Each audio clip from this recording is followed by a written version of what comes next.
అమరావతి పునర్నిర్మాణ పనులకు ప్రధాని మోదీ శ్రీకారం చుట్టడంతో పనుల్లో వేగం పెరిగింది. సిఆర్డీఏ కార్యాలయంలో లండన్ కు చెందిన నిర్మాణ సంస్థల ప్రతినిధులు సమావేశమయ్యారు. ఐకానిక్ భవనాల డిజైన్లపై మంత్రి నారాయణతో చర్చించారు.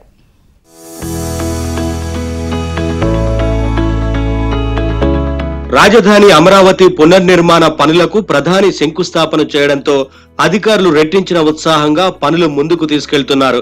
దీనిలో భాగంగా రాజధానికే తలమానికంగా నిలిచే ఐకానిక్ టవర్లు, అసెంబ్లీ, హైకోర్టు భవనాల తుది డిజైన్లపై అధికారులు కసరత్తు మొదలు పెట్టారు. ఆయా డిజైన్లను రూపొందించిన, నిర్మిస్తున్న లండన్ కు చెందిన normal posters, Hafeez contractors, L&T సంస్థల ప్రతినిధులతో మంత్రి నారాయణ సమావేశమయ్యారు. ఈ సందర్భంగా భవనాల డిజైన్లను ఆర్కిటెక్చర్ సంస్థ ప్రతినిధులు వారికి వివరించారు.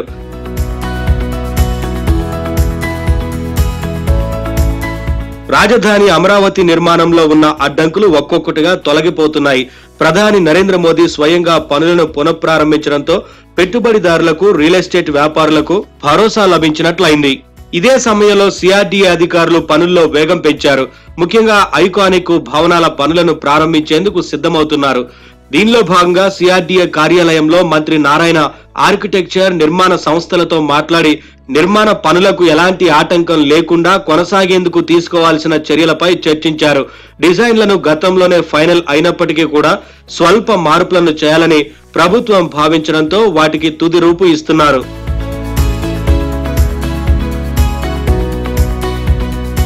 కూటమి ప్రభుత్వం అధికారంలోకి వచ్చి సంవత్సరం కావస్తున్నా అమరావతి పనులకు ఆటంకాలు వస్తూనే ఉన్నాయి. దీంతో అనుకున్నంత వేగంగా పనులు ముందుకు సాగలేదు. అయితే ప్రధాని నరేంద్ర మోదీ చేతుల మీదుగా పునఃప్రారంభ పనులకు శంకుస్థాపన చేయడంతో పనుల్లో వేగం పెరుగుతోంది.